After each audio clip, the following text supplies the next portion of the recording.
Hello everybody, Jason here, and I'm creating this video for you guys today to try and push back against all the lies and war propaganda being spewed out by the corporate fake stream media outlets and Western government officials in the past week or so. On Friday evening US time and early Saturday morning Syria time, the US, UK, and France carried out coordinated airstrikes on civilian and military structures in Syria, launching over 100 missiles, killing 3 civilians and injuring at least 6 more. This brings the death toll of Western strikes following an alleged chemical attack in Douma up to 24, with Israeli airstrikes last Sunday killing 21 people, 7 Iranian fighters and 18 Syrians. This unprovoked act of aggression is a violation of international law and a war crime which damaged several civilian homes as well as military installations. However, Syria was able to intercept 71 of the 103 missiles and divert them from their targets, greatly minimizing the damage. The only justification given for this unprovoked act of war against Syria is supposed evidence of an alleged chemical attack which was allegedly carried out by Syrian troops under the command of President Bashar al-Assad. In the rest of this video you will hear President Trump explain why the US chose to attack Syria, and at the end you will see the bombshell video evidence released by Russia indicating the alleged attack was a staged provocation, as 2 Syrian doctors in Douma explain the truth about the viral propaganda video being used as a pretext for these unjust airstrikes. I hope you enjoy the rest of the video, and if you appreciate the information, please feel free to share this with anyone you know, as the war propaganda machine is a very powerful system to be up against. My fellow Americans, a short time ago, I ordered the United States Armed Forces to launch precision strikes on targets associated with the chemical weapons capabilities of Syrian dictator Bashar al-Assad. A combined operation with the armed forces of France and the United Kingdom is now underway. We thank them both. Tonight, I want to speak with you about why we have taken this action. 1 year ago, Assad launched a savage chemical weapons attack against his own innocent people. The United States responded with 58 missile strikes that destroyed 20% of the Syrian Air Force. Who committed the attack, if there was attack? What the material? You have no information at all, nothing at all, no one investigated. So you think it's a fabrication? Definitely, 100% for us it's fabrication. We don't have arsenal, we're not going to use it. And you have many indications if you don't have proof, because no one has concrete information or evidences. But you have indications. Tonight, I want to speak with you about why we have taken this action. 1 year ago, Assad launched a savage chemical weapons attack against his own innocent people. Please. Keep in mind, this is the same story they told us last April. Do you remember that? It was almost exactly a year ago. The new administration announced it was no longer seeking to depose Assad from power. Regime change was no longer our policy. So the usual war chorus in Washington started yelping, went berserk, and days later, Assad supposedly used sarin gas against civilians in Syria. There was video. We bombed a Syrian airbase in response to that. At the time, this show asked what seemed like the obvious question: are we really sure that Assad did that? It seems weirdly timed and counterproductive to him. Shut up, they explained. Of course we're sure. What an unpatriotic question. But of course they were lying. 2 months ago, the Secretary of Defense admitted that actually we still have no proof that Assad used sarin gas last year. The story, it turns out, was propaganda. It was designed to manipulate Americans, just like so much of what they say. We've seen this movie before, and we know how it ends. Tonight, I want to speak with you about why we have taken this action.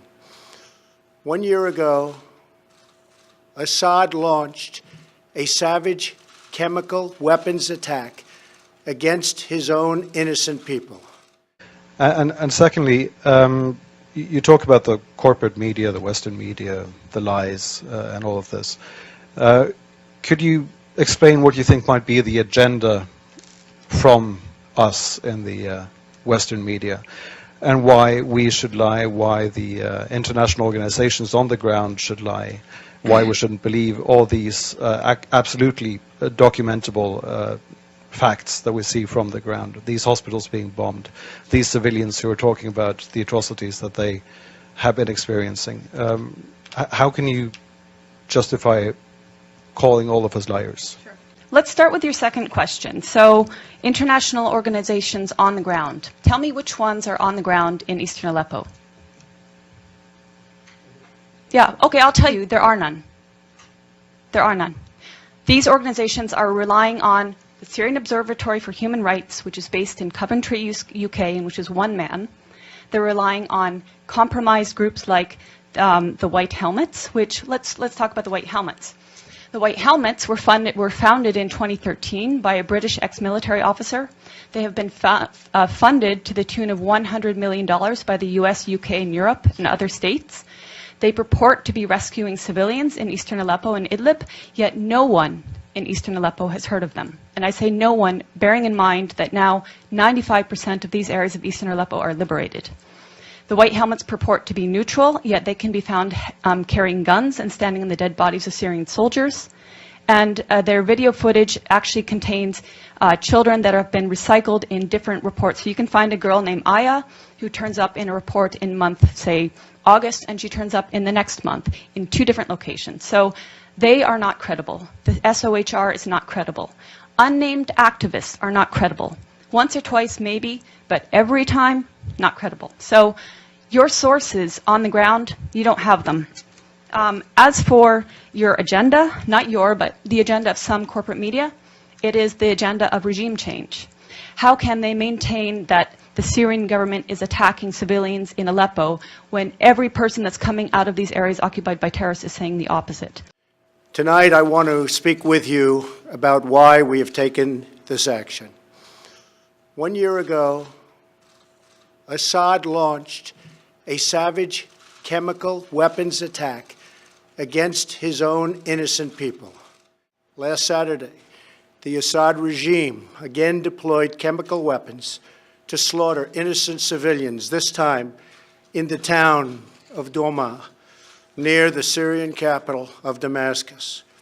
This massacre was a significant escalation in a pattern of chemical weapons use by that very terrible regime. Russia's foreign minister says Moscow has solid evidence that the alleged chemical attack in Douma in Syria was staged. We have undeniable evidence that this was yet another staged attack that involved intelligence agencies of one of the countries that is rushing to spearhead a Russophobic campaign. Our senior correspondent Murad Gazdiev's with me. He's across all the developments on this. So Sergei Lavrov says the attack was staged. That's solid proof. That pretty much 100% goes against what you'll read and hear everywhere else. Well, it was... Let's remember when this happened. This chemical attack allegedly happened just as the rebels in Douma, in eastern Ghouta, had all but surrendered. They were working on technicalities, negotiating with the Syrian government on how to evacuate, and suddenly you have this this huge chemical attack. It spread, the first information appeared on social media, no surprise there, on Twitter, on Facebook, and then it spread like wildfire.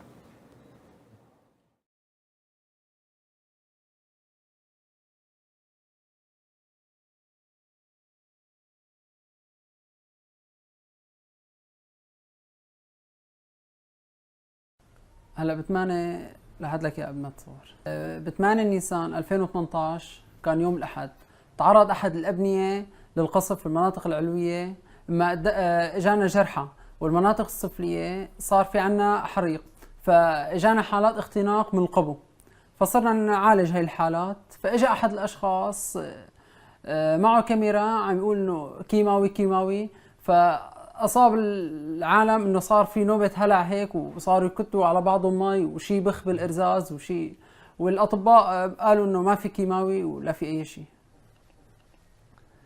اسمي خليل الجيش، طالب طب، أعمل مقيم في قسم الإسعاف في مشفى دوما. بتاريخ 8/4/2018 استقبل قسم الإسعاف عدد من الإصابات إثر تعرض أحد الأبنية السكنية للقصف ما أدى إلى تهدم الطوابق العلوية وتعرض الطابق السفلية للحريق. تم إجلاء المصابين إلى قسم الإسعاف. كان منهم الجرحى تم التعامل معهم، وكان هناك بعض حالات الاختناق بسبب الدخان والغبار.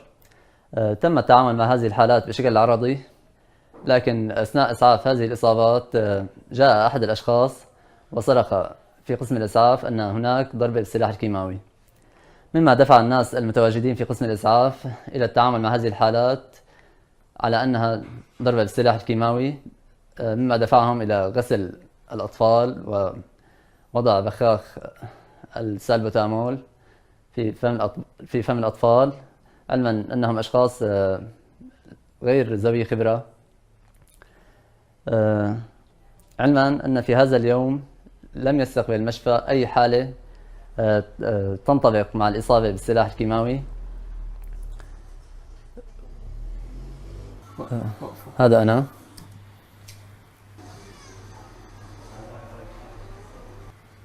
هذا أنا.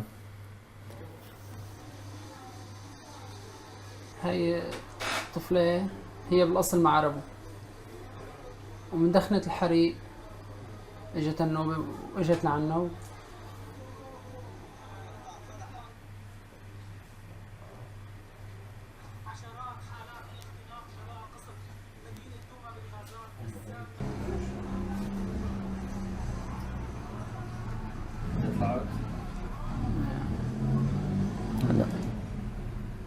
هذا أنا.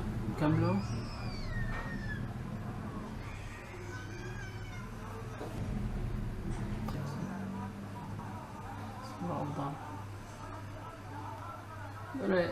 عم يخسوا العالم، هون صار في نوبة، صار العالم بهلع وخايفة وكيماوي، فكر انه كيماوي، فصاروا يخسوا يرشوا العالم كلها موي.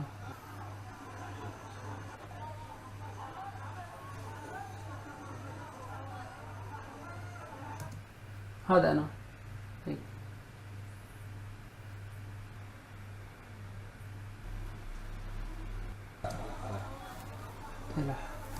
هيك هذا. Tonight, I want to speak with you about why we have taken this action. 1 year ago, Assad launched a savage chemical weapons attack against his own innocent people. How can they maintain that the Syrian government is attacking civilians in Aleppo when every person that's coming out of these areas occupied by terrorists is saying the opposite? Last Saturday, the Assad regime again deployed chemical weapons to slaughter innocent civilians, this time in the town of Douma, near the Syrian capital of Damascus. This massacre was a significant escalation in a pattern of chemical weapons use by that very terrible regime. How many people, Mike, does a guy have to kill by chlorine gas until the world gets upset? The only thing that can happen is for President Trump to lead a coalition of the willing, the Arabs and Europeans, to go in and destroy every air base that Assad owns.